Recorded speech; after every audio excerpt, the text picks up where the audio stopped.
we're willing to work with anybody else about what we've done, how we've done it, because it's not something that we're trying to sell.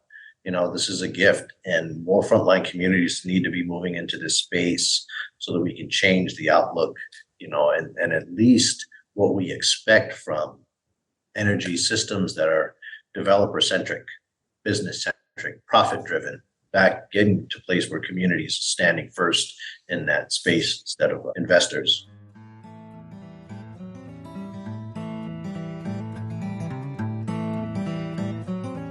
Smack in the middle of the Dakotas, on the border between North and South, the Sage Development Authority of the Standing Rock Sioux Tribe is working on Empatui, a wind project whose name means first rays of the morning sun. Unlike most large renewable energy projects on tribal lands, this project will purposefully align tribal values of sovereignty, no harm to the environment, or areas of cultural significance, and it will provide financial resources to support long-term development for the tribe. The key is ownership. And in November 2023, my two guests, Joseph McNeil, CEO of Sage Development Authority for the Standing Rock Sioux Tribe, and Christina Hollenback, CEO of Justice Capital, explained how they've structured the project to maximize the benefits and control for the Standing Rock Tribe. I'm John Farrell, Director of the Energy Democracy Initiative at the Institute for Local Self-Reliance, and this is Local Energy Rules, a podcast about monopoly power, energy democracy, and how communities can take charge to transform the energy system.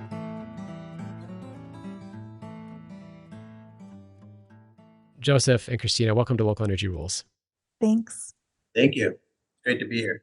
So I'd love to start off my podcast just kind of asking how people got into the work that they're doing now. So maybe if I could start with you, Christina, and just ask kind of what motivated you to get into doing clean energy development? Why work on the capital stack, as some people like to call it, for clean energy? I started out in I reverse engineered my position, which was as a water protector, as someone who believed deeply in community sovereignty and community ownership, and really trusted and believed in frontline communities all over the world to lead the just transition.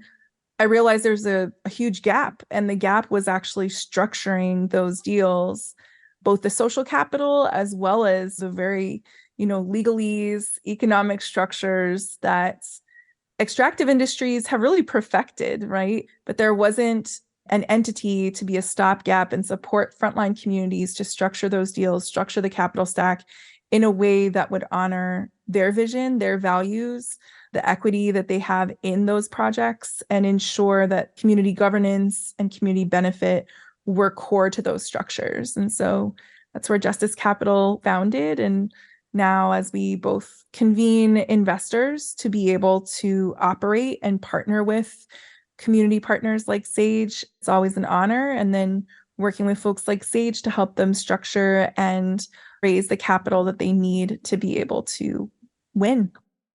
Wonderful. Thank you, Christina. And Joseph, what motivated you to get into clean energy development? Why are you helping develop a 235 megawatt wind project? It goes back for myself looking at turbines going up all around the reservation in North and South Dakota back in the early 2000s, and asking my brother, why aren't we doing that here? Because he was the chairman of the tribe at that time. And he said, well, that's a good question.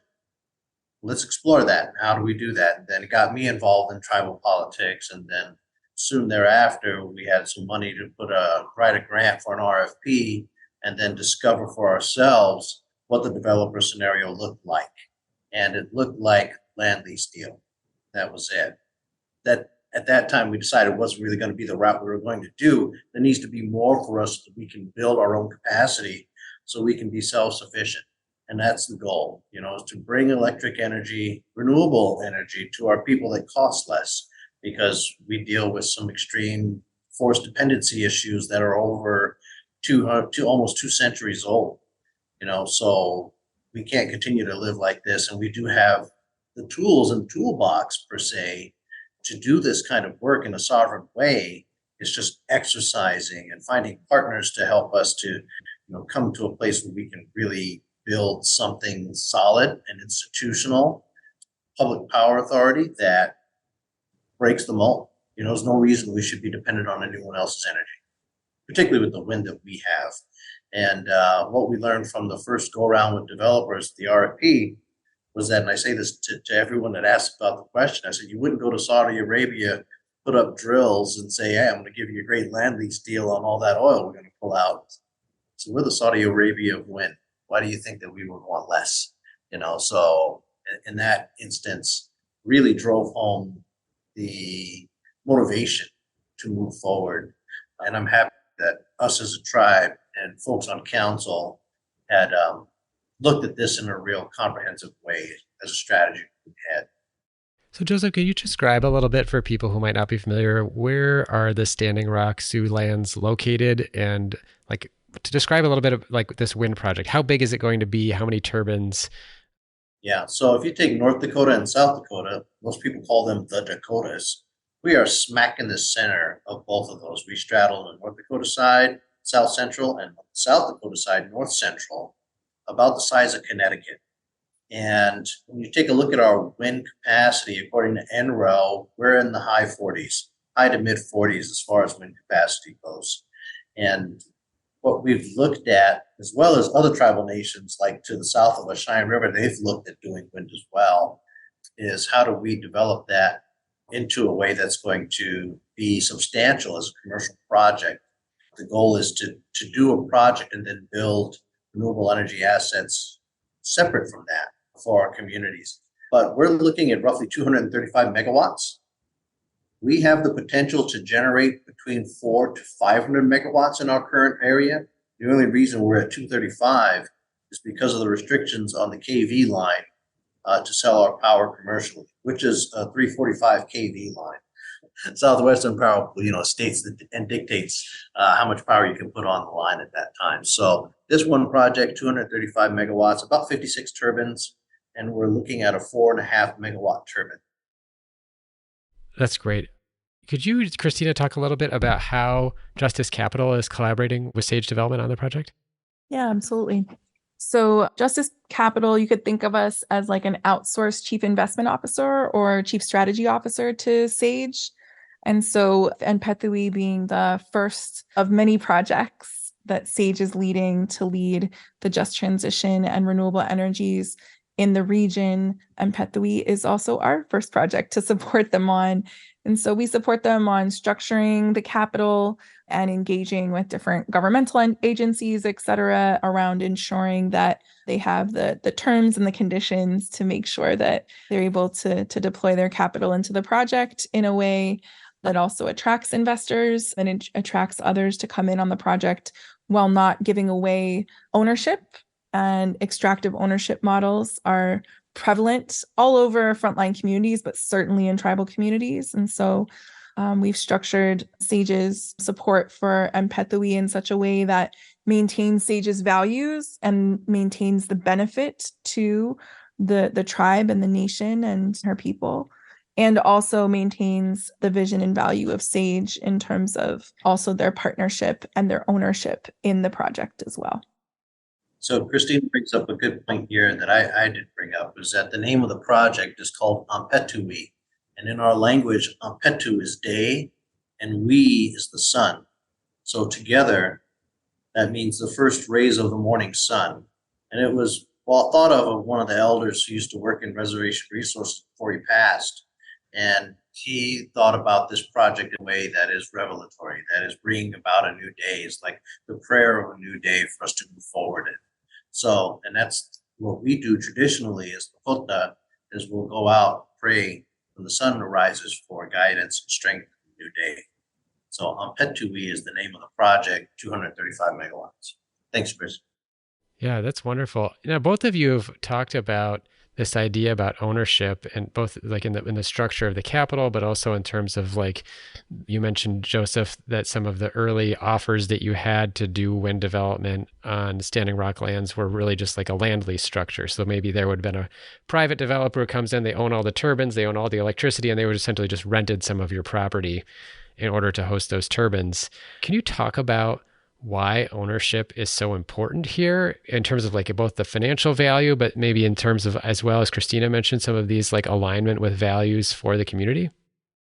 I think for us, when we look at increasing our ownership stake in the project initially, it was spending the riskier dollar up front, proving the feasibility in pre-development. That's doing the Met Tower readings, getting Met Towers up. We currently have 5 up, and we've just relocated 2 of them to another area so that we can expand and increase our net capacity factor. And land control, cultural studies, environmental studies, that runs the gamut from aquatic studies to avian studies, and then gets into U.S. Fish and Wildlife, those types of things, but also the transmission studies. So that's that real riskier dollar that increases our ability to invest into our project. And if, let's say, we spend $10 million on that, that could be valued up to $30, $35 million because it's the riskier dollar, up front. So based on the NREL studies and what we've known before, it seemed to be a good, I don't say a good bet, but it was really good money well spent in this space. And that was meant to be our ownership. Now, as IRA rolls out, there's an ability to have a direct loan for tribes now in place of ITC or PTC funds. Those tribes could not play into previously because we couldn't get tax benefits. So in this place, it creates much more value for us to increase our ownership stake by using government funds and low interest loan to buy into our own project to a greater degree. That means 20 to 25 years of real revenue coming into us so that we could rebuild our infrastructure, our schools, housing, home mortgages, provide financial institutions for our people to invest in, the entrepreneurship, have entrepreneurship built into our educational system, K through 12, and then afterwards into college so that we can rebuild our workforce and then start other industries here at Standing Rock that makes sense.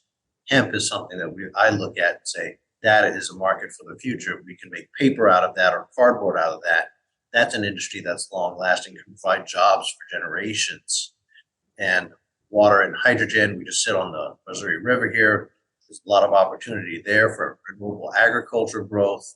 And then we always say the buffalo has always been our lifeblood and still is, but to put some money in reinvesting into that to create larger herds so that we can take care of our people and also revitalize our culture through interpretive center, cultural museum that provides an ability for us to tell our own story, to tell our own history, and repatriate our items that have been out in the Smithsonian and at Harvard and other places, that have taken basically from us so that we can get these things back and tell our own history through our own voices, not a Western lens, but a Lakota lens, in our own homelands, to talk about our relationship with the earth and that spiritual connection that we have as people, from our ancestors to our children yet to come. There's a connection and a story to be told there, not just for us, but I think for most of the world. We're all indigenous to a place around the world where you come from. Like, John, your ancestors come from across the sea over in Europe somewhere. There's a connection spiritually to you, to those lands. It means something. So we all have a connection to the earth. We all need to seek that commonality so we can understand and live together, in generations to come. So for me, it's multifaceted to how this can be beneficial, far beyond what we're doing by simply putting up a wind farm. I think when we look at traditional models of development, they are always extractive to frontline communities. And as Joe was mentioning, here's a land lease deal, here's a percent, right, on this deal, rather than shared prosperity, shared ownership, right? Even when there's real value that SAGE is bringing to the table, being in relationship to the permitting and taxing authority for the project, right?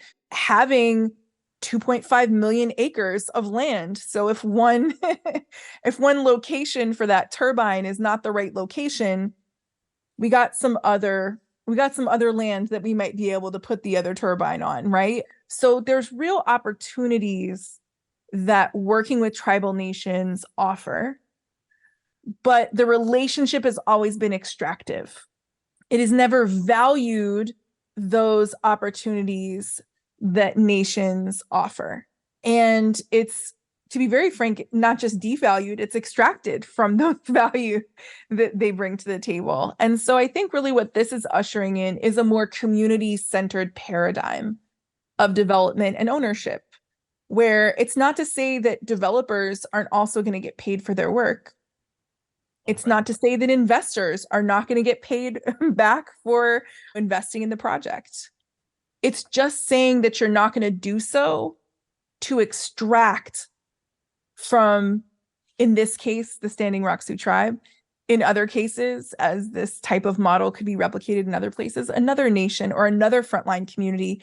It's saying that actually we can do this in a way that creates shared prosperity, that creates real ownership for the nation and that frontline community that the developers and investors are partnering with.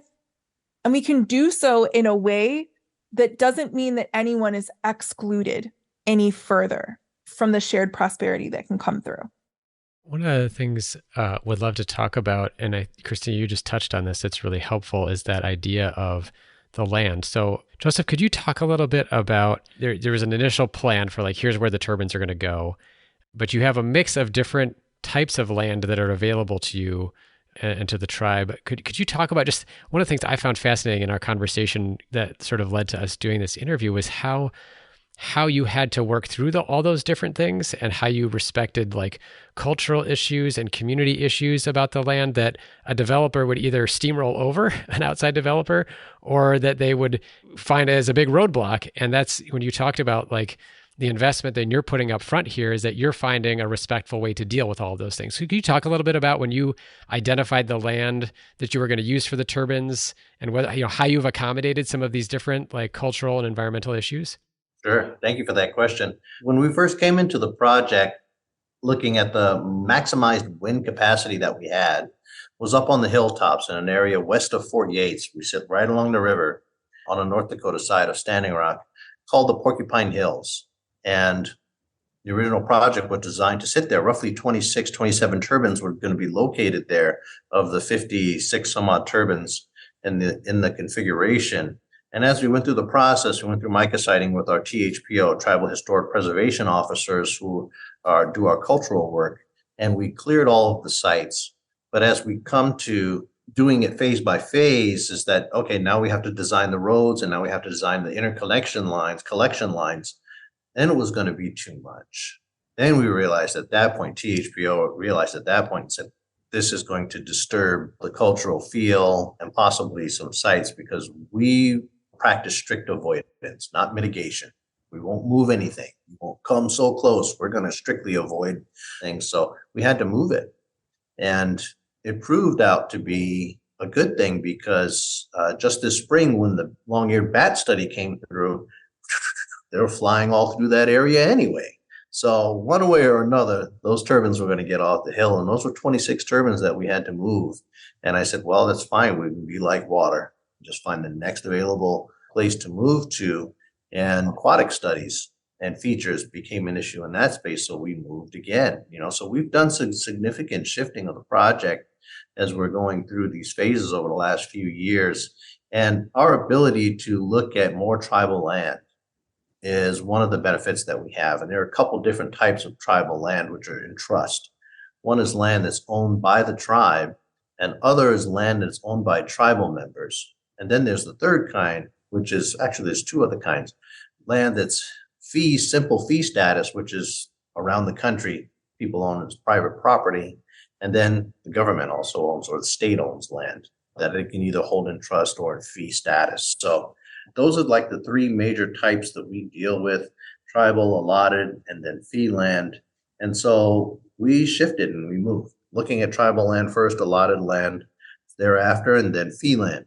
Because back in 1887, before 1887, we had all of the land. But the Dawes Act in 1887 said that we're going to, the federal government, to break up tribal lands by partitioning them into individual parts, checkerboarding the land, gave us a real difficult way to go after that. So we couldn't have a large land base as we had previously to aggregate resources on. So that's where the fee land comes into play. And we just go by the regular practices that a developer does in the fee land places. And then we had to create, with the Bureau of Indian Affairs, wind energy evaluation leases to do Met towers, and then wind solar resource leases that would act as land option leases and fee simple for tribal lands and allotted lands. So we had to create those documents in that space to help the Bureau of Indian Affairs and DOI facilitate, leasing of those lands moving forward. And those things they existed for solar down south, but they didn't exist for wind up north as far as Bureau of Indian Affairs goes. And I say BIA because that's the agency that regulates our lands within our borders. We're still in trust. We still have to report to an agency that could say yes or no. That's some of the tough stuff that we've always had to deal with since colonization. And, this is, like, again, going back to us being sovereign and expressing that ability to do so. So we have to play the game and do it well. One of the important things that I like to say about this project is that we don't want to be a unique unicorn, even though we are. We are using the spear of that unicorn to push through places where it hasn't gone before. But we are just a simple, boring project that is, one, investable, safe, and it's got great wind capacity, just like any other project does. And our interconnection queue study is moving right on along. We're more than halfway through. So it's proving itself over and over again for the last few years. And I think when I hear from other developers that have been in this space for certain projects for 10 years, we're 4 years in, roughly 3 to 4 years in of activity. And we're talking to developers in about being a partner instead of just buying the project out. And it's resonating because they see a way forward, not just with this as a new thing, a partnership, but, with other tribal nations where there hasn't been development because everything's been built around tribes, all the transmission. And now we're looking at, where do we get more energy from? Tribes. I just love the way that you've kind of talked through this in terms of there are components of the typical project development process which you're taking on, right, as a way of securing more ownership, like figuring out where the turbines are going to be located, doing the wind studies, doing the cultural studies, doing the environmental assessment. And what I love about it is that it's very much like genuine analysis of, is this going to work for us, for our community, and not just can we get here? How close can we get? How many feet? I think, as one of you said, it's not about mitigation. It's just about avoiding those problems. But also to appreciate, too, that you have additional layers, right? Like a private developer who's looking to just using like fee land doesn't have to go to the BIA and work with them on like, what are the procedures? So you have, you don't want to be a unicorn, but you do have some unique things. And yet here you are going through that work on behalf of potential project partners to make it easier for investors. So I just think it's worth noting that you are not only facing up to some of these challenges that might be unique to your project, but you're also addressing them proactively in a way that hopefully also lays the ground for future projects, right? So now if there's a project maybe on other tribal lands in the Dakotas or in the upper Midwest, you'll have covered some of the ground about how does this work in a way that they could follow. True. And talking about how we're facing these challenges, in one aspect on fee land, we are going to have to deal with the North Dakota PSC, right? That's where we don't want to be anything special. We want to be a normal everyday project, moving through its way. And then on the trust land side for the tribe, we had to work with Standing Rock Sioux Tribe to create a utilities code that stands and holds water just like any state code would for renewable energy development and wind energy. It has all of the same components and heightened components for community safety, species safety, and cultural safety. So those are the things that are more elevated in our code. It gives our nation as Standing Rock the ability to stand toe-to-toe with the state and come into agreement instead of be superseded by a law by the state to say that they have control of all energy projects within their boundaries because we exist before their boundaries. But we needed to make sure that we had law to stand toe-to-toe. So we're going to have to go into compact. Now, how many other developers have to deal with compacts? But these are the things that we're ironing out beforehand as we move into the project. I just want to touch on that because I find this both just fascinating to learn about, but I think important for people to understand in terms of the challenges you face around like regulation and sovereignty. So here you have the standard state regulatory body that regulates electricity development, the Public Service Commission in North Dakota. On typical private property, their rules apply for how you site energy resources and permit energy resources. And what I hear you saying is those rules could have applied on tribal lands, but if you want to be able to exercise your own sovereignty, your own decision-making around that, you basically created your own code similar to that regulatory code through the Public Service Commission that regulates that itself. So that is, it's an additional piece of like regulatory infrastructure you have to create, but it's essential for having the meaningful sense of control and ownership that you want, because without it, you're going to be subservient to whatever that commission has set up for the rules. Correct. And it was something where we took this, I forget how much that code cost. It wasn't cheap. And explain it, to our council, which wasn't a great leap at all for them to understand and for us to understand and our communities to understand, not just council, but our communities to understand that we are moving in a space where we're increasing our ability to be sovereign. And that's the whole name of the game.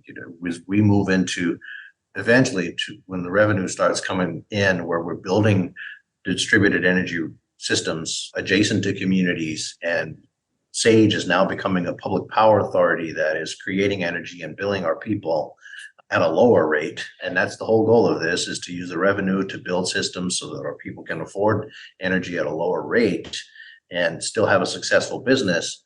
Then these laws that we created serve a multiple layers of regulatory authority for us to exist and govern ourselves. So that's creating these institutions that has been critical for us to move into this space. And we're willing to work with anybody else about what we've done, how we've done it, because it's not something that we're trying to sell. This is a gift, and more frontline communities need to be moving into this space so that we can change the outlook, and at least what we expect from energy systems that are developer-centric, business-centric, profit-driven, back getting to a place where communities are standing first in that space instead of investors. We're going to take a short break. When we come back, I ask Joseph and Christina about how they've put together the financing for the project, the challenges of interconnection, and how we could change policy to make subsequent tribal and community energy projects more viable. You're listening to a Local Energy Rules podcast with Joseph McNeil, CEO of the SAGE Development Authority for the Standing Rock Sioux Tribe, and Christina Hollenback, CEO of Justice Capital. Hey, thanks for listening to Local Energy Rules. If you've made it this far, you're obviously a fan, and we could use your help for just 2 minutes. As you've probably noticed, we don't have any corporate sponsors or ads for any of our podcasts. The reason is that our mission at ILSR is to reinvigorate democracy by decentralizing economic power. Instead, we rely on you, our listeners. Your donations not only underwrite this podcast, but also help us produce all of the research and resources that we make available on our website, and all of the technical assistance we provide to grassroots organizations. Every year, ILSR's small staff helps hundreds of communities challenge monopoly power directly and rebuild their local economies. So please take a minute and go to ilsr.org and click on the donate button. And if making a donation isn't something you can do, please consider helping us in other ways. You can help other folks find this podcast by telling them about it, or by giving it a review on iTunes, Stitcher, or wherever you get your podcasts. The more ratings from listeners like you, the more folks can find this podcast and ILSR's other podcasts, Community Broadband Bits, and Building Local Power. Thanks again for listening. Now, back to the program.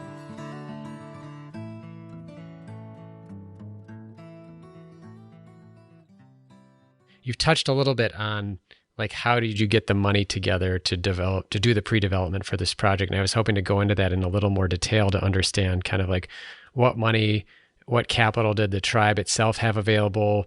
Do you have money coming from philanthropic sources? You mentioned federal, the Inflation Reduction Act, IRA, that there's maybe some money there that can help. How are you putting that together? And kind of maybe if you could help us understand how much of that is unique to the Standing Rock Sioux Tribe, and maybe how much of that is stuff that might be available to other tribal communities that are trying to do this kind of community-owned project development. Remember the Dakota Access Pipeline? Oh, yes. That for us was a natural thing to do. That for us was part of our DNA. standing for the water and protection of the water, primarily because that pipeline was less than a mile from my wife's hometown, and where our kids play and where we get our water. But our relationship to the water and our relationship to the earth, means something great. And during that time, we had a lot of folks that come through and ask, what can they do? A lot of foundations came through. While we were already writing grants, to do pre-development work in this space, our current chairwoman, Fawn Washizi, was working in that area for land operations and energy development. And the then chairman, Dave Archambault, was getting folks coming through and asking about what they could donate to it. And so he said, let's put some of this money to this project, because he knew there was a real potential there. And we want to thank him for that, because it's still moving forward. So that's philanthropy. And they've been greatly helpful in us being able to hire like the best in class partners in that space. Like we brought on UL, who used to be AWS True Power out of Boston, which does a lot of wind energy design, power plant design in the Dakotas and around the country. We had other great consultants that came from GE and Tennessee Valley. We were able to bring in, best in class. So when we were able to say that these are our folks that we have working with us, people understood, oh, great. Then we know what you're talking about is true. So other foundations are able to come on and say, okay, we can see these other foundations that started working with us, and we want to be helpful as well. We're able to bring in with Christina and working with Justice Capital, and then also other partners that we have with Baker Tilly to continue to write foundational grants, and then also federal grants. So Chris's and with Justice Capital has a mix between the two foundational philanthropic partners and federal partners. And then our folks at Baker Tilly have written a lot of grants and worked with a lot of tribes in that space, to help us achieve federal grants. Like we got the Tribal Economic Development Capacity Building Grant, Energy Capacity Building Grant, which is like $475,000 to help us put into pre-development capacity building for SAGE. It's just been a great relationship, as we look at that space. But it's never an easy thing, because we're still putting money into the project, into us working on our pre-development part of this. And then also the need for us to be in the space as far as interconnection is a developer-centric thing itself, category itself. Developers that have large balance sheets could absorb a doubling in price of studies, where we had to be responsive in 15 days. A developer could say, I'll just put a chunk of change down there and that'll hold my spot in queue. We did all the pre-development work outside of that, land control, environmental studies, et cetera, and cash. Ended up, with cash, but it's been working with those foundational and philanthropic partners, to be able to be that flexible to do that. And that's not an easy thing. And that's where working with folks that understand that space and have relationship therein has been a great benefit for us to help us move stage by stage. And I think Christina can pick up the ball on that. Yeah, I'd love to hear some from you, Christina, and then come and circle back to that question about interconnection and whatnot, because that is, I think, something a lot of people in the clean energy sector are talking about right now and understand the project. But yeah, Christina, please, if there's more you could talk about with this, that'd be lovely. So yeah, just building on what Joe already shared, one of the things that I think a lot of folks forget in this work, and sometimes even foundations forget it, is that really the grant making dollars are only 5% of their money. Right? The 95% of their money is invested into projects and funds and different offerings all across the world, to be very frank, right? And so what we made sure was, based on the values and the vision that SAGE had already outlined, they were clear that they wanted to retain ownership, make sure that they were no harm, not low harm, right? There was a very clear vision that was outlined by the nation and by SAGE. So our ability to kind of filter investors through that. And then as we partner with investors, not just talking about grant dollars, but talking about program-related investments, right? Talking about the full breadth of capital that they have at their fingertips, which could range from grants or recoverable grants to PRIs, and or if they're not a foundation, maybe it's low-cost catalytic debt right? That values the impact along with the financial return. And then ultimately, as we move in construction finance, we'll need more market rate returns, right? But I think the way that this is structured, which is totally different, is that rather than thinking about some low cost debt or some grants to cap off a project, it's saying, what if we right size the grants and the catalytic capital to the earliest stages of this, what will become a cash producing asset, right? To be able to ensure that Sage and the tribe maintain ownership and governance over the project to ensure their values can be infused through the project in perpetuity. So I think that the engagement with investors is really, really key. And, just can't underscore enough that this is built off of the no DAPL movement. I mean, there's just, people know Standing Rock because of the movement that was led by young people, on the front lines. And rather than there just being a philanthropic thread to pull for those folks that want to support what happens in the wake of no DAPL, right? It's actually saying, don't just open up 5% of your portfolio, right? Open up 100% because there's a place for every different type of capital. Every different source of capital has a place to be able to finance and support Sage's work, and specifically with Empathui as one of those many projects in Sage's ecosystem. And so I think in many ways it turns upside down the traditional capital structuring model, et cetera, to ensure, once again, that it's aligned with the vision and values of Sage and of Standing Rock and of the Lakota people. Thanks, Christina. I'm glad that you put emphasis to that and mentioned it twice about the advantage of those dollars coming up front to support pre-development and the values of the project around ownership and the long-term benefits. I think that's been such a struggle. Can I just like just to be real specific there, John, in the end, it would be kind of almost negligible in terms of the returns if we structured that at the end. When we structure that at the beginning, for every dollar invested in Sage at this stage into the Empathui project, it will return $10 in community wealth building for Sage and for the tribe. So it's, what is negligible at the end is absolutely paramount at the beginning, and now positions Sage to become the lead investor in all of their future projects, which means they will not have to dilute their ownership in every future project. They will not have to give up their governance and ownership and be beholden to other outside capital desires and needs in every future project that Sage does. So no pun intended, it is literally the wind in the sails for every other project in the ecosystem that Sage has in development, of which there's many, to really position the Standing Rock Sioux Tribe and the nation to be a regional leader in clean energy production and resiliency. That's amazing. I want to talk about one specific area of impact that this early investment is having around interconnection. So people who are following clean energy generally have probably seen some stories about interconnection's a big issue right now, especially with transmission.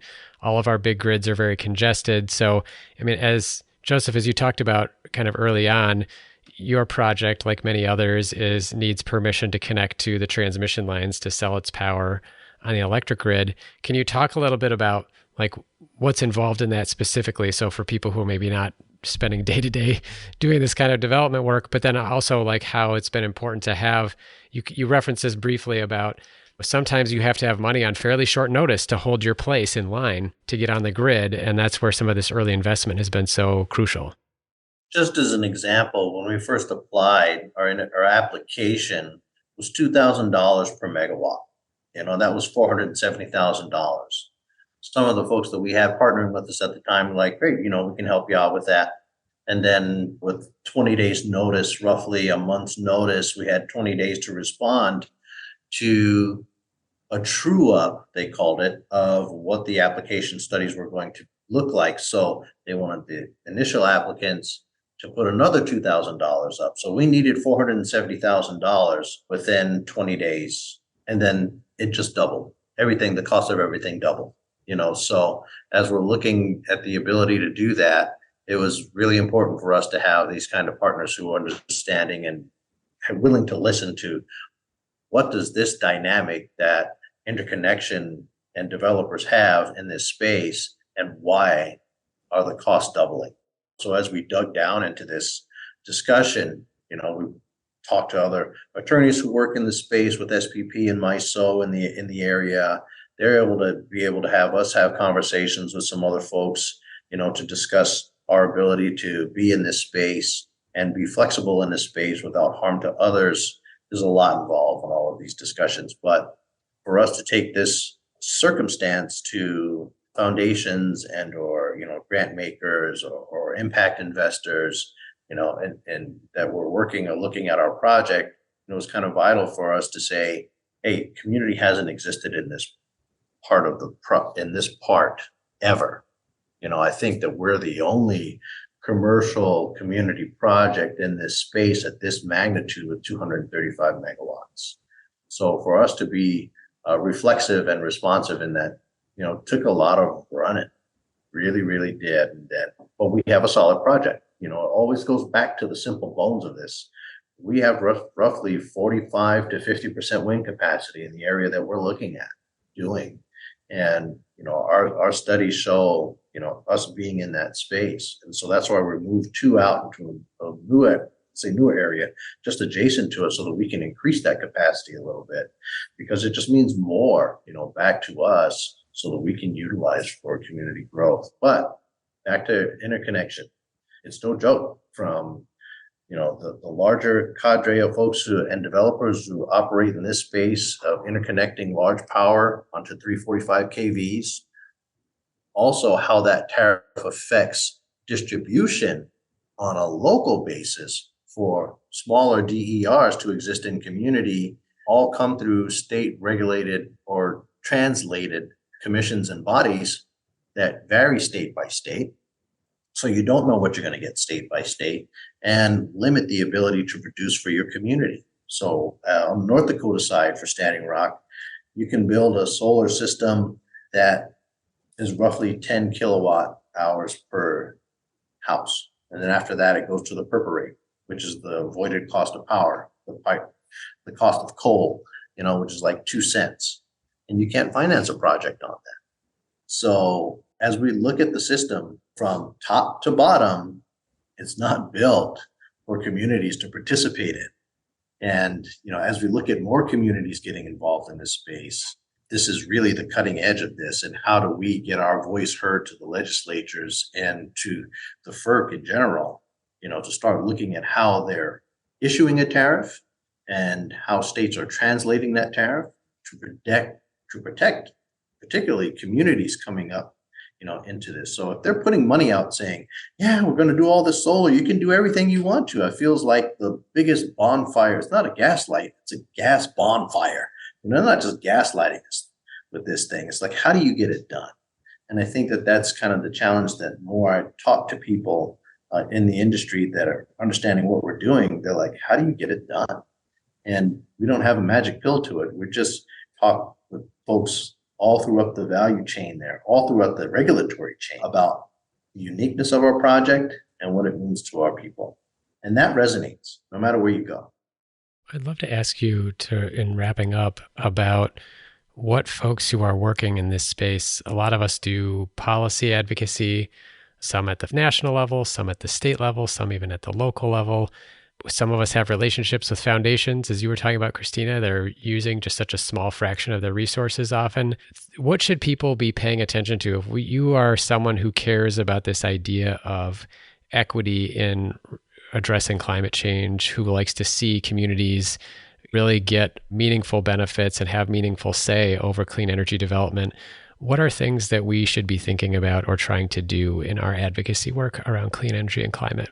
I'll go to you first, Christina. Yeah, I think there's a couple of areas. One is, I think when we're looking at the brass tacks around IRA implementation, which I think there's a lot of policy and advocacy conversations, including folks like SAGE, is really vital. Because what's really happening is that, as Joe has said, Sage is just setting precedent at literally just moving the goal line across every single benchmark around this. And IRA really opened up the opportunity for community ownership. But in the brass tacks, right, the rest of those infrastructures around FERC and other entities are still developer oriented. They're still assuming a big developer is going to come in, own the project, do what they do. And so for us to take advantage of IRA, take advantage of the opportunities that this administration has put before us, really thinking about how, as we're making those fixes, how does it actually operationally get addressed? So that's one area on the policy side that I think is really key. And we'll be having a memo that's released early next year that we'd love for folks to take a look at, for folks to amplify, et cetera, around some of those brass tacks fixes that are really needed. I think the other thing for those that are working with foundations or family offices or who are trying to deploy their capital in a way that is, in alignment with what is sustainable, right, and good in the earth, but also what also is going to be the leadership of this just transition, which is Indigenous communities all over the world. I think really looking at how are you assessing what risk looks like in this moment. So we've had conversations with some foundations, some investors that are like, well, it's too risky at this stage. Mm-hmm. Well, the risk of inaction has to be calculated at this point when we're also talking about climate change. The risk of inaction, the risk of this not going through is huge. And so I think that as we're thinking about with foundations and other investors, what does it look like to be supporting frontline community-led solutions? It means that you have to ensure that the grant dollars for them to have the technical assistance and support that they need to be successful is there and is right-sized to the appropriate stage of development.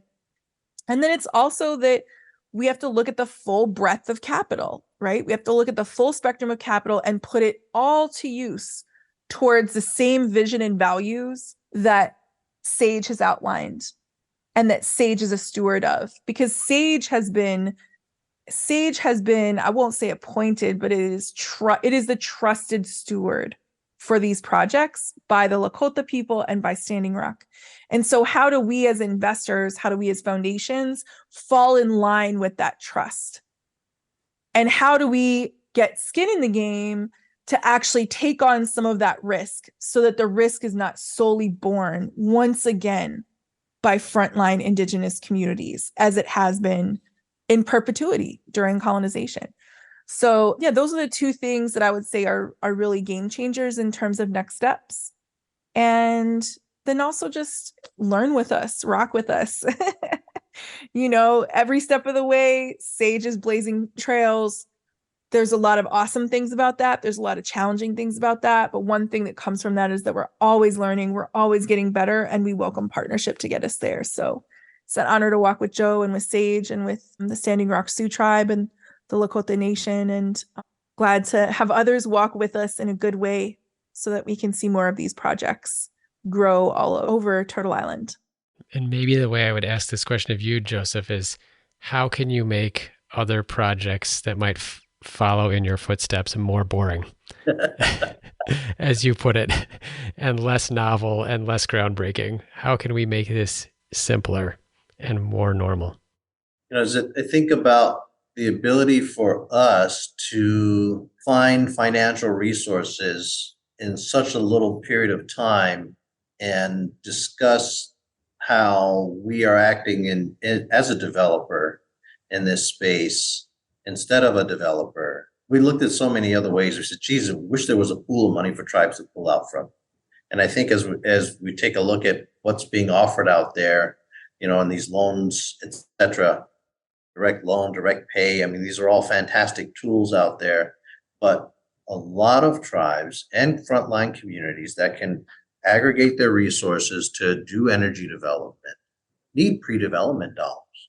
And if there's an NREL study that says in this area this is a potential, maybe that's all you need to qualify for a development pool of funds to get your pre-development work done. Because otherwise, you're relying solely on a developer and them spending their money on developing your asset. And then it puts you back in that same position of having a developer-centric project, and you end up leasing your land or having very small pittance in revenue, derivatives from that project for 20, 25 years. What they told us in the beginning, John, was that, okay, after 20 years, these turbines are yours. That's great. Boy, we're going to have how many years of revenue that's all ours after that? Maybe 5. Oh, that's not so great. And then what? Then we have to make sure that we have enough money to tear these things down or refit them. So the cost benefit wasn't really there because all the money would have been gone to refit the turbines.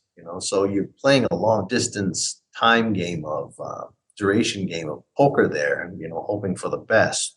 But if there's a pool of funds out there that can help communities do this up front, then you know what your value is up front. If that's a loan, that's even better, because then those communities can own that asset and use it, as their chips to start off in this game with, like we did. So everything that we're doing, we're happily willing to hand it over to help with other folks. And this is all around relationships as well. So folks that we've talked to, we're happy to introduce them to folks that we talk to so that more people can do the same thing, because we need this to be normalized. It needs to be normal that a developer isn't the only one, that can do this. And then to developers out there, community is where it's going to be, moving forward. Everything else is used up. What else is there? There's congestion. There's all of this out there. And tribal lands are, at least within this country and in this continent, one of the best places to develop renewable energy assets from. Who else to partner with? And think about it in being partners, because it's not just your investors. How much money do you need to make? My God, it's just kind of awesome when you think about all the amount of money that's going out there, what people are bringing in.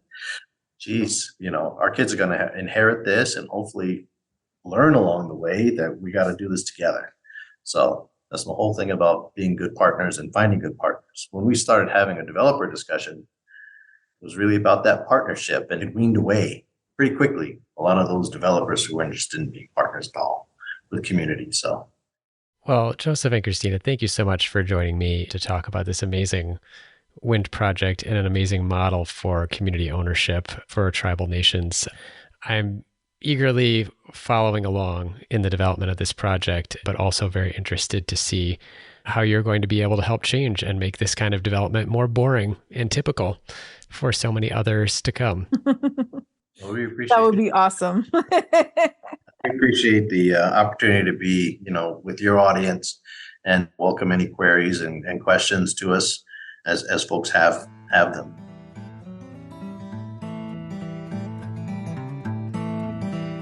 Thank you so much for listening to this episode of Local Energy Rules with Joseph McNeil, CEO of Sage Development Authority for the Standing Rock Sioux Tribe, and Christina Hollenback, CEO of Justice Capital.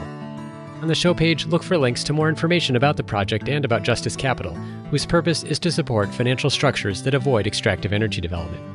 Also look for ILSR's recent report, Advantage Local, which documents the social and economic benefits of community clean energy ownership, as well as a couple of older podcasts about community wind projects that were developed many years ago.